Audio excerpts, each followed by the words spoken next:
Hey everyone, so I thought of talking with you guys about what is the basic difference between MOSFET and MOSFET. So in the right I have taken a MOSFET and the left we have a MOSFET. So for example we are taking an N MOSFET, we have a source, gate and drain, and we are taking NMOS, then source and drain has to be N plus doping, and body we are taking grounded and substrate is P type.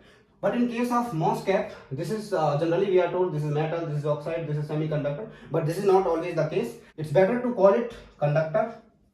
So this is conductor, this is insulator, and this is semiconductor.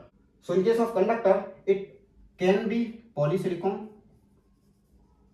So it is not always the case of metal, it can be polysilicon also. So this insulator is also not necessary to be oxide always, it can be nitride too. And this is semiconductor, can be N type or P type. So this is about this MOSFET. Now what is the fundamental difference and which is slower and which is faster in MOSFET and MOSFET? Let us try to understand this. So when you are applying the gate voltage on this MOSFET, you are applying, let us say, VG. Okay. So when you are applying this gate voltage, there are the modes. Modes are accumulation mode, depletion mode, and inversion mode.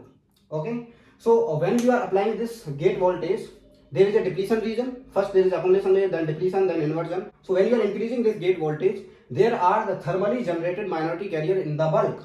Okay. So those minority carriers depends on this gate voltage we are applying. So when you are increasing this gate voltage, so the minority carrier, let us say electrons, will be coming towards this surface, and when you are reducing this, these minority carriers, for example electrons, will be going in the bulk and recombining here. So when this process is happening, when you are increasing this gate voltage, these minority carriers are increasing, and since there is a depletion region, so these minority carriers will be going, crossing the depletion region and going to SiO2 interface. If it is oxide, it can be nitride too, of course.